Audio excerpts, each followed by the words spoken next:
Esto es Experiencias del Más Allá, historias reales sin explicación que desafían la lógica.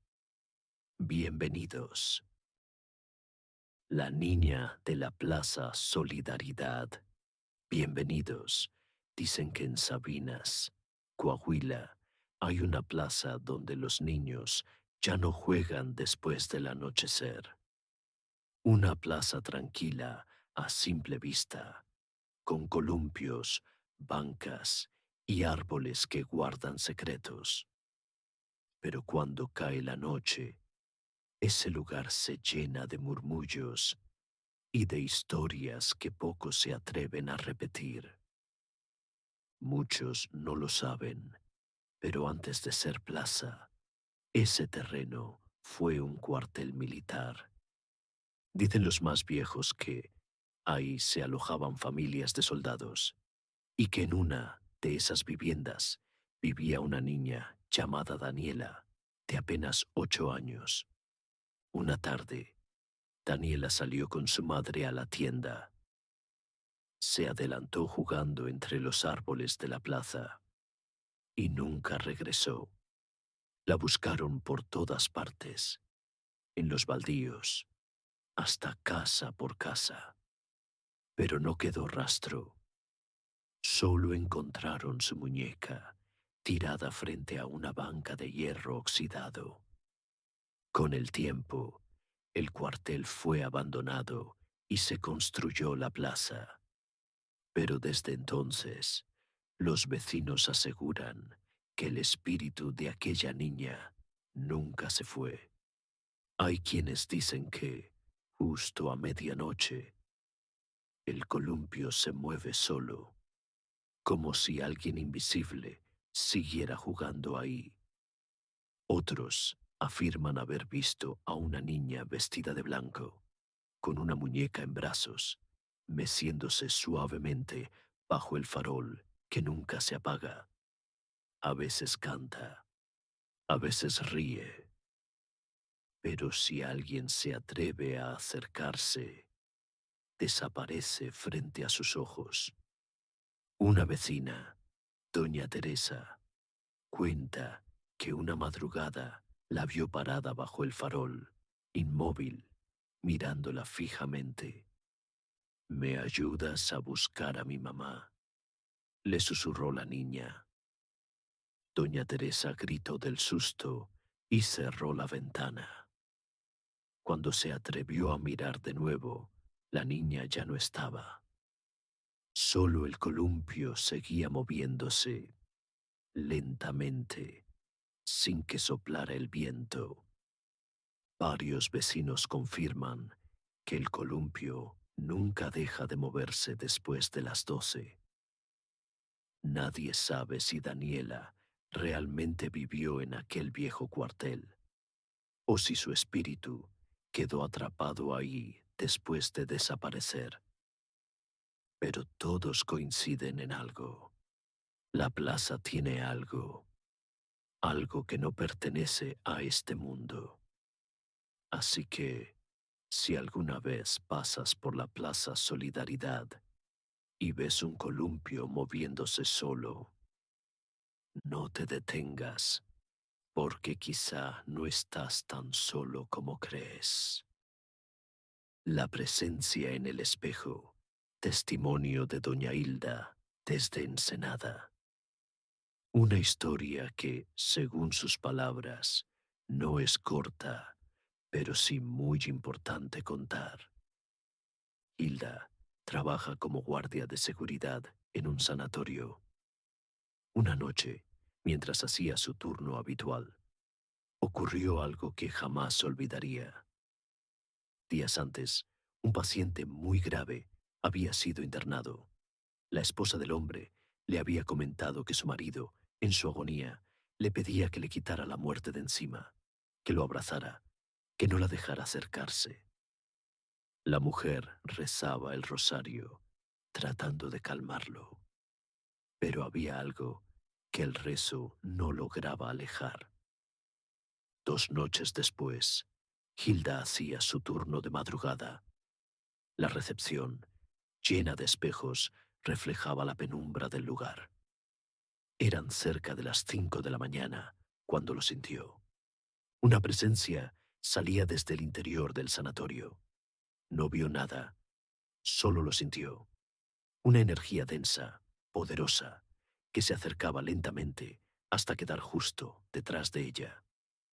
El aire se volvió helado, la piel se le erizó, y frente al espejo notó algo extraño. Su reflejo empezó a cambiar. Su rostro se oscureció, como si una sombra la envolviera. En el reflejo aparecía una figura, mitad humana, mitad espectro. No tenía ojos, solo huecos negros rodeados de sombras. Su piel se tornó verdosa, como enlamada, y algo, un velo o manto oscuro, le cubría la cabeza. Ella habló al reflejo. ¿Quién eres? ¿Qué quieres de mí? Yo no tengo nada que ver contigo. Pero el rostro del espejo cambió otra vez, y en lugar del suyo apareció la cara del anciano enfermo. Hilda entendió entonces que aquella presencia había venido por él. Pidió que la dejara en paz, que si venía por el señor Esteban, se lo llevara, pero que no la molestara. El rostro volvió a transformarse. Ahora era el de una mujer muerta, con el cabello corto y la mirada vacía. Hilda se apartó del espejo, comenzó a rezar y pidió protección. La sensación duró casi una hora, hasta que finalmente se disipó. Nadie más vio nada aquella noche. Pasaron los días, pero esa experiencia despertó recuerdos antiguos. Hilda relató que no era la primera vez que algo así le ocurría. Años atrás, había vivido situaciones inexplicables, al punto de requerir la ayuda de un exorcista muy conocido. Contó que en una ocasión, mientras dormía, sintió que alguien le abría la boca y un humo espeso entraba en su interior. Desde entonces comenzó a experimentar fenómenos extraños. Su lápiz se movía solo, dibujando figuras demoníacas en su cuaderno. Ella no sabía dibujar, pero las imágenes eran precisas. Un ser alado, con cola de flecha, encerrado en un círculo. Ese mismo ente comenzó a comunicarse con ella a través de la escritura automática. Las palabras aparecían con una letra antigua, elegante, que no era la suya. Cuando le preguntaba quién era, el mensaje era claro. Llámame Satanás. Hilda se resistía. No puedes ser Satanás, porque temes a la Virgen. El ente insistía en que se mirara al espejo, y cuando lo hizo, vio salir de su ojo derecho un humo blanco. En el reflejo aparecieron imágenes confusas. Una monja que la llamaba, su hijo pequeño jalándole la falda, y rostros de animales que se mezclaban con el suyo, hasta que una figura humana, de rasgos finos y mirada penetrante, se apoderó de su reflejo. Desde ese momento comenzaron los ruidos, golpes, tubos cayendo, cajas moviéndose solas.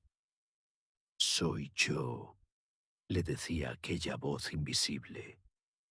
Su amiga y los hijos de ésta fueron testigos.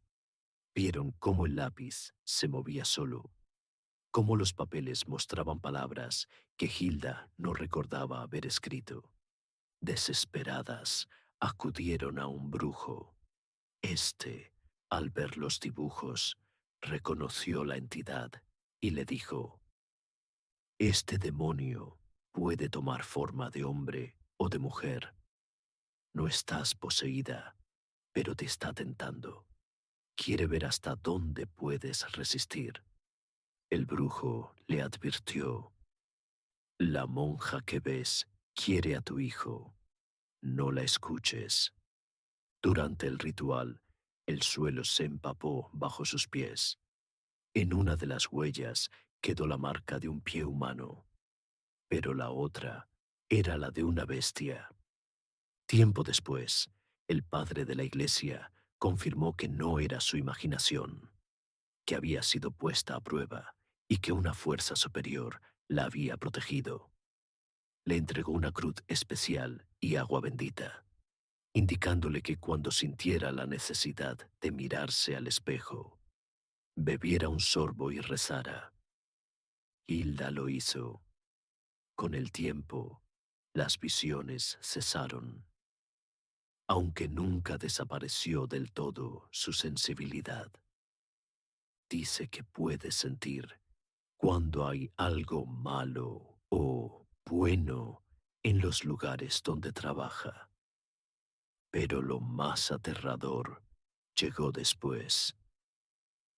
Una noche, mientras dormía en casa de unos amigos, sintió que una energía oscura entraba a la vivienda. Subió las escaleras y se detuvo en el descanso. Ella la percibió antes de que algo ocurriera. El hermano de su amigo estaba siendo ahorcado por una fuerza invisible. Hilda los salvó al alertarlos. El brujo después confirmó que aquella entidad había sido enviada por una mujer, la exesposa del hombre, y que había intentado tomar la esencia de Hilda para completar su propósito. El brujo le explicó que su alma estaba protegida por la divina providencia, que por eso ninguna de esas entidades podía tocarla. Desde entonces, Guadalupe reza con frecuencia los Salmos 91, 121 y 123.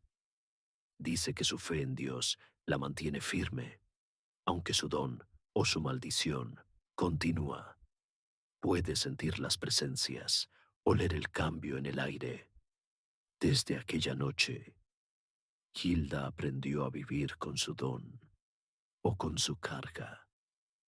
Dice que ya no teme a los espejos, pero nunca vuelve a mirarse en ellos por mucho tiempo.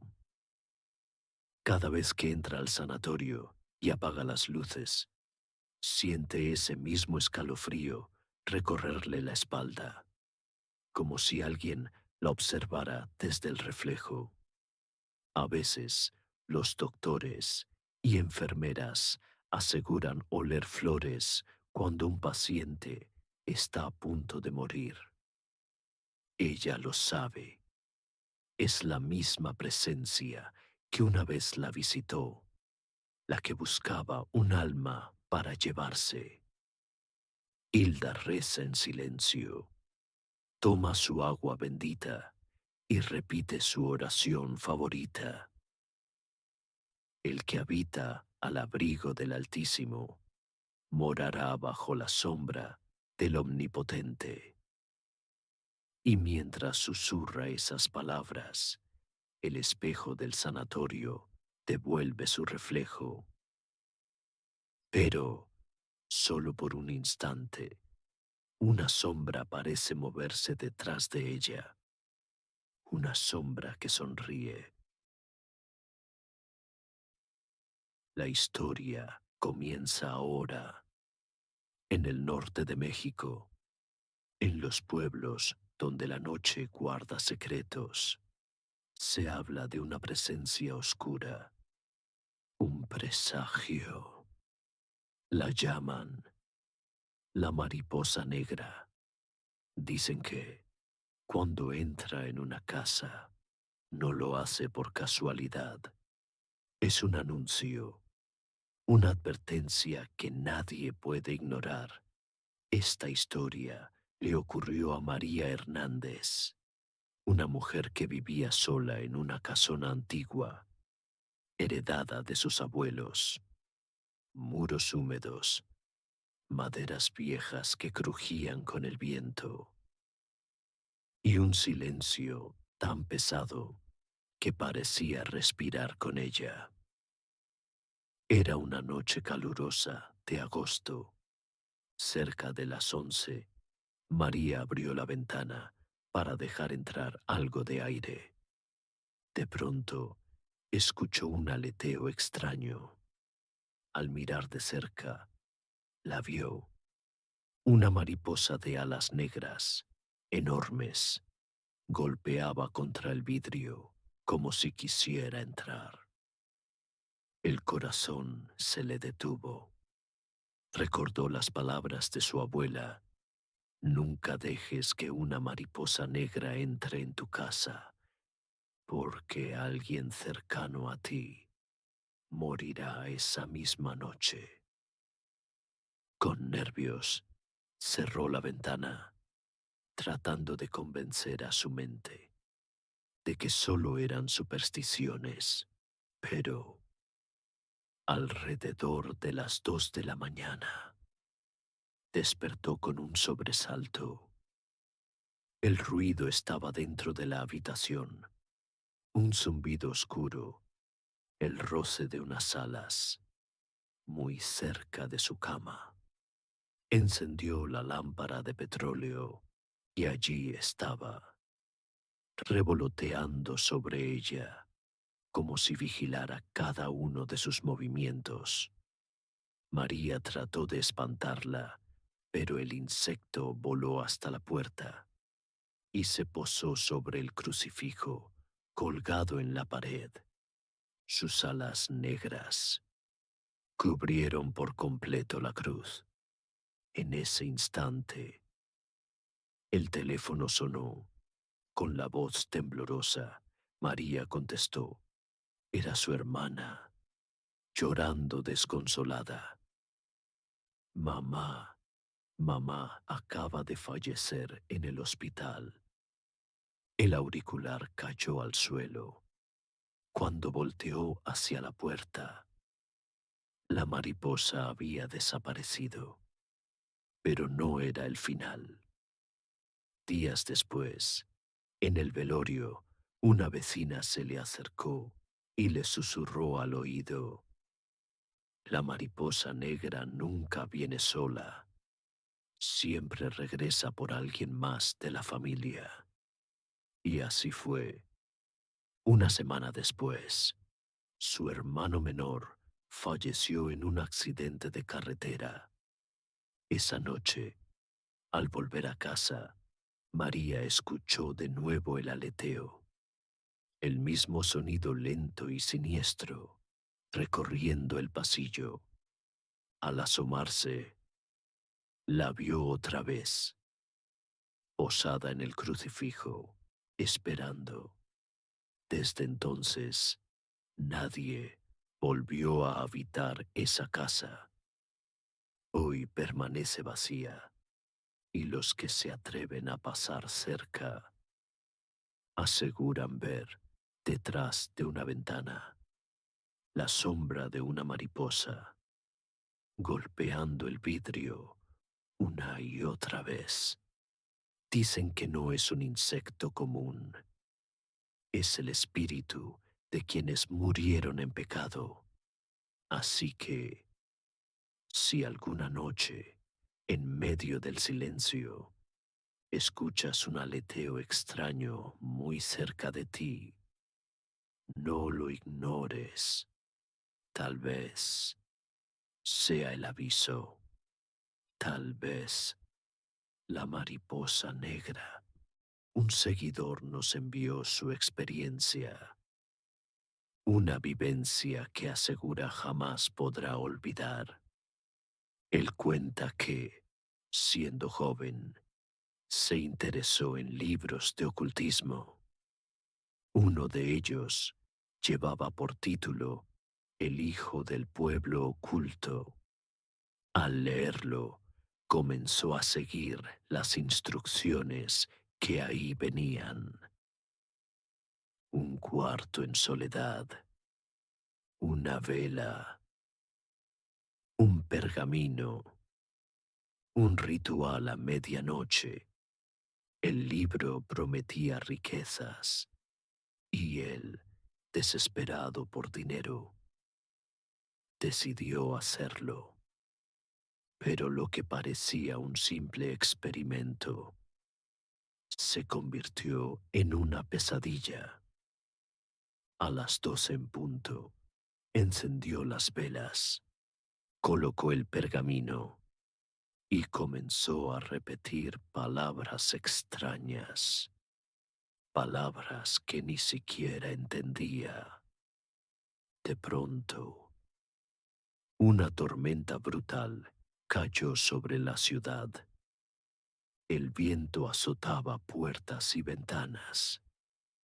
Los rayos hacían retumbar la lámina del techo. Su esposa, aterrada, le gritaba: «Mario, corre, ya se quebró la ventana». Pero él no quería detenerse. Sentía que algo poderoso estaba a punto de manifestarse. Entonces, las cadenas comenzaron a sonar en el techo. Un ruido metálico, como si alguien arrastrara hierros pesados. El árbol de afuera golpeaba la casa con furia. Y el miedo se apoderó de todos. De repente, escucharon que tocaban la puerta. Él pensó que era su suegra, que vivía enfrente, pero cuando abrió, su sorpresa fue indescriptible.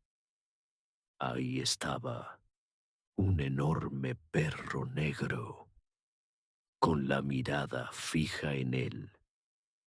Paralizado, no pudo moverse, hasta que su esposa gritó: «Cierra la puerta, se está metiendo el aire». Y en ese momento, un trueno estremeció toda la ciudad. La desesperación era tal que su esposa decidió acudir a la iglesia, pero una fuerza invisible le impedía entrar. 3 veces lo intentó, 3 veces se regresó. Era como si alguien o algo le ordenara no cruzar. Finalmente, logró ingresar y frente al sacerdote contó lo sucedido. El padre fue contundente: «No saben con quién se están metiendo. Las fuerzas que tocaste no se van a quedar tranquilas». Le entregó un pequeño crucifijo y le pidió rezar todos los días, pero el mal ya estaba desatado.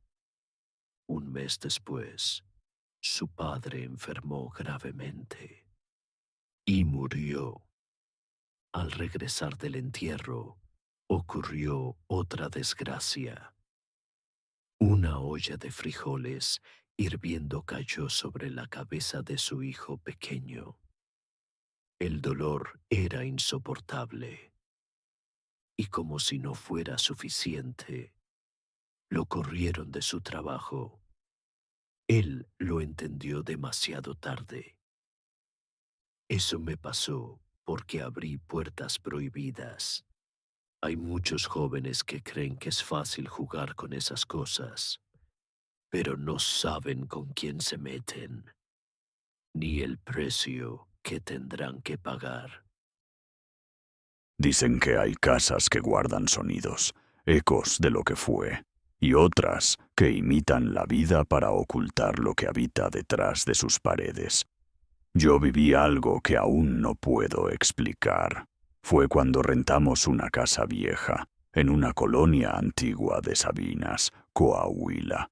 La dueña nos advirtió que no usáramos el cuarto del fondo, que tenía humedad y que era mejor mantenerlo cerrado. pero a los pocos días empezamos a escuchar una canica rodando por la pared. Sí, como si dentro del muro alguien dejara caer una canica, y ésta rebotara, y rodara lentamente hasta detenerse. Siempre a la misma hora, 3:17 de la madrugada. Al principio pensamos que eran las tuberías o que algún roedor se había metido. Pero una noche, después del ruido de la canica, escuchamos 3 golpes secos, justo detrás de la pared del cuarto prohibido. Mi papá se levantó con una lámpara, abrió el cuarto del fondo, y lo encontramos exactamente igual, frío, húmedo, pero vacío. Intentamos ignorarlo. Pusimos música por las noches, dormíamos con la tele encendida, pero una madrugada, la canica rodó más tiempo, y luego, no 1 ni 3, sino 7 golpes contra la pared. Y esta vez, los escuchamos en varias paredes al mismo tiempo, como si algo o alguien caminara por dentro de la casa, golpeando con fuerza, buscando salir. Nos fuimos esa misma semana. La dueña no se sorprendió, solo nos dijo: «Ustedes aguantaron más que otros», y desde entonces, cada vez que escucho una canica caer, me invade el miedo, porque sé que no siempre hay un niño jugando. A veces hay algo atrapado en la pared. Si te gustó el video, no olvides suscribirte.